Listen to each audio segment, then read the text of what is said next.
Rak B666. Shift malam yang abadi. Gudang logistik Sinergi Abadi berdiri seperti monster baja yang menelan lahan kosong di pinggiran kota. Dinding sengnya yang berkarat merintih setiap kali angin malam menghantam, menciptakan suara seperti ribuan kuku yang menggaruk permukaan logam.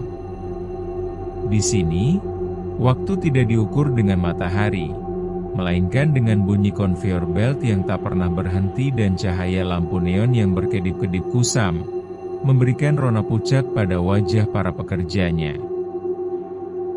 Bagi Arga, gudang ini adalah harapan terakhir untuk menyambung hidup. Namun, sejak menginjakkan kaki di lobi yang berbau karbol dan oli mesin, ia merasakan sesuatu yang salah.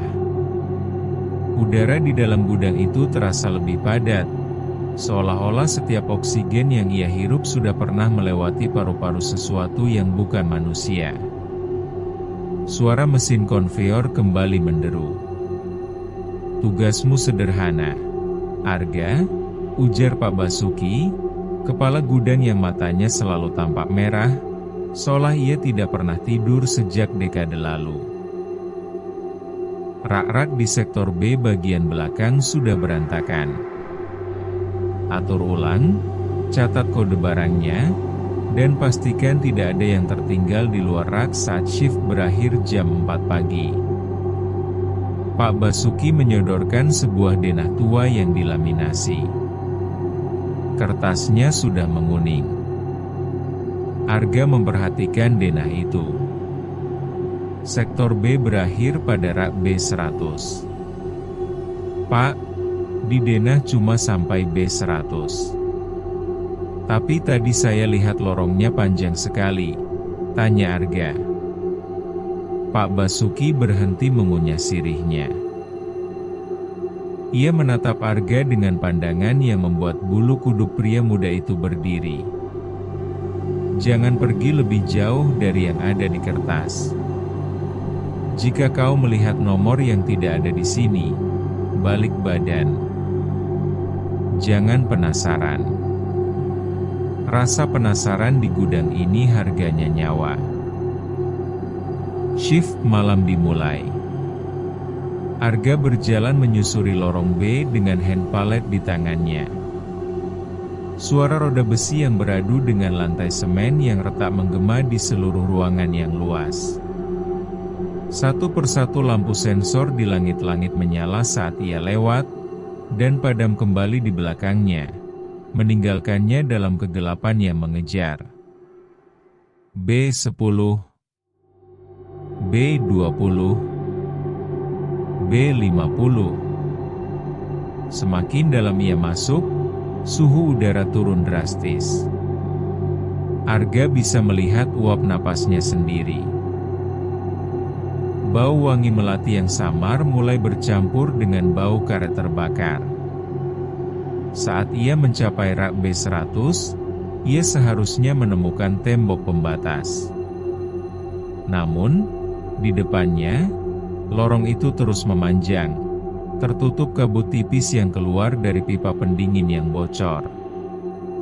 Di sana, di ujung lorong yang paling gelap, di bawah lampu yang berayun pelan karena embusan angin yang entah dari mana asalnya, berdirilah sebuah rak besi hitam yang megah. Arga mendekat dengan ragu. Lampu senter di kepalanya menyinari pelat nomor yang terpaku di tiang rak tersebut. Bukan pelat plastik seperti rak lainnya, tapi pelat tembaga yang berkarat hijau dengan ukiran angka yang tajam, B666. Rak itu berbeda. Jika rak lain berisi kardus-kardus elektronik atau suku cadang mesin, rak B666 dipenuhi oleh barang-barang yang tidak masuk akal.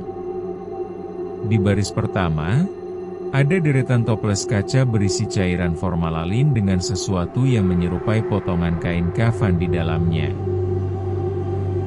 Di baris kedua, tumpukan sepatu anak-anak yang semuanya berlumpur merah. Arga membuka tablet sistem logistiknya. Ia mengetik kode B666. Error 404, location not found. Gila, ini pasti rak ilegal, gumam Arga. Namun, tangannya gemetar saat melihat baris paling bawah. Ada sebuah kotak kayu kecil yang terbuka. Di dalamnya terdapat sebuah kartu ID karyawan. Arga mengambilnya, menyekanya dari debu, dan jantungnya nyaris berhenti. Foto di kartu ID itu adalah dirinya sendiri. Dengan nama, Arga, dan jabatan, penghuni abadi. Tanggal masa berlakunya, malam ini. Tiba-tiba, suara konveyor belt di kejauhan berhenti. Keheningan yang menyusul terasa menyakitkan telinga. Dari salah satu kardus besar di rak B666, terdengar suara ketukan. Tok! Tok! Tok! Suaranya ritmis, seperti detak jantung. Arga ingin lari, tapi kakinya seolah terpaku pada lantai semen. Kardus itu tidak diisolasi, tapi diikat dengan rantai besi kecil yang digembok. Dari celah kardus, keluar cairan kental berwarna hitam yang mulai membasahi sepatu Arga. "Tolong, bantu aku keluar." Sebuah suara berbisik dari dalam kardus. Suara itu terdengar sangat mirip dengan suara ibunya yang sudah meninggal 2 tahun lalu. "Ibu?" Arga melangkah maju tanpa sadar. Tangannya meraih rantai tersebut. Saat jemarinya menyentuh logam dingin itu, ia merasakan sengatan listrik yang menyakitkan. Di saat yang sama, semua lampu di lorong B pecah secara berurutan, mulai dari B1 hingga B100. Kegelapan total menelan Arga. Hanya rak B666 yang memancarkan cahaya merah redup dari sela-sela barangnya. Arga mencoba menyalakan kembali senter kepalanya, tapi alat itu mati total. Dalam kegelapan, ia mendengar suara napas berat di belakang lehernya. Bau amis darah kini menyengat. Shift malam belum selesai. Arga, sebuah suara berat yang ia kenali sebagai suara Pak Basuki terdengar, tapi kali ini suaranya terdengar ganda, seolah-olah ada 2 orang yang bicara bersamaan. Arga memutar badan, menyalakan korek api gas yang ia simpan di saku. Cahaya kecil itu menerangi wajah Pak Basuki yang kini berdiri hanya beberapa sentimeter di depannya. Tapi wajah itu tidak lagi utuh. Rahang bawahnya tanggal, menyisakan lidah panjang yang menjulur hitam. Setiap pagi isinya bertambah, bisik Pak Basuki yang hancur itu. Dan hari ini, logistik butuh nyawa baru untuk dikirim ke neraka. Arga melihat ke arah rak B666. Kotak kayu yang berisi ID namanya kini telah membesar, berubah menjadi peti mati yang pas dengan ukuran tubuhnya. Kardus-kardus di rak itu mulai bergeser sendiri, mengatur ruang kosong di tengah, tepat seukuran manusia dewasa. Pukul 4 pagi. Lampu gudang kembali menyala dengan terang. Suara mesin konveyor kembali menderu. Pak Basuki yang asli, atau setidaknya yang terlihat normal, berjalan menuju lorong B dengan membawa secangkir kopi hitam. Ia sampai di rak B100 dan berhenti. Di depannya hanya ada tembok beton yang kokoh. Tidak ada lorong memanjang, tidak ada kabut. Ia melihat ke lantai. Di sana tergeletak sebuah tablet sistem logistik yang layarnya retak. Pak Basuki memungutnya, melihat nama, Arga di daftar karyawan, lalu menekan tombol delete. Logistik sudah diterima, gumamnya datar.